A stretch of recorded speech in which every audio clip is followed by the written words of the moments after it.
विधानसभेमध्ये प्रश्न मांडण्यासाठी विरोधकांचे एजंट पैसे घेतात असा आरोप परिणय फुकेंनी केलाय। फडणवीसांकडे पुरावे दिल्याची परिणय फुकेंनी माहिती दिली। ऑडिओ क्लिप मुख्यमंत्र्यांकडे सोपवली असून सखोल चौकशी करून कायदेशीर कारवाईची मागणी फुकेंनी केली आहे।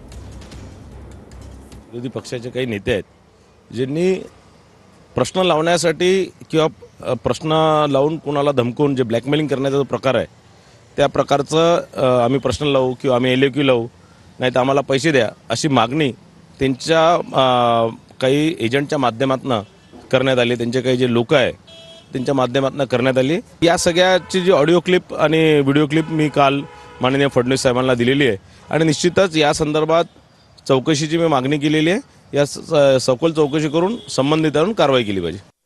परिणय फुकेसारख्या आमदारांनी असा प्रश्न उपस्थित करणं हा निश्चित गंभीरतेने घेण्याचा विषय आहे।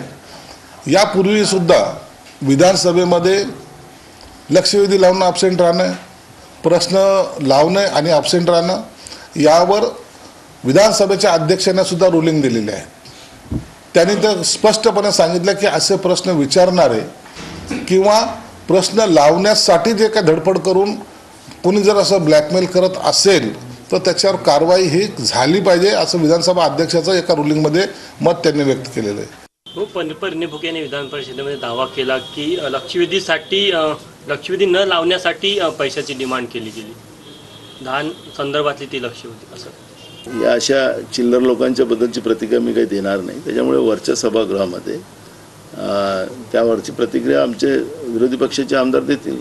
विरोधी पक्षाकडून या विषयाचा एक समाचार येत्या सोमवारी घेण्यासाठी आम्ही लावू। परिणय फुकेजीकडे काही पुरावे असतील तर ते देतील ना। त्या पुराव्याच्या आधारावर चौकशी झाली पाहिजे। जनतेने निवडून दिलेला कुठलाही लोकप्रतिनिधी असेल लोकांचे प्रश्न मांडण्यासाठी किंवा त्यामध्ये तडजोडी करून काही करत असेल तर तो कोणीही असू देत त्याला सजा झाली पाहिजे। लोकप्रतिनिधी स्वतः बोलले काय, कोणीतरी तिसरा बोलतो चौथा बोलतो, कोण कोणाच्या जवळचा आहे याच्यामध्ये काही तथ्य नसतं। त्यामुळे आधार जर असेल तर कारवाई होईल, चौकशी करावी आणि विनाकारणचा निराधार कोणाच्याकडे संशयाचं बोट दाखवून त्याला बदनाम करू नये।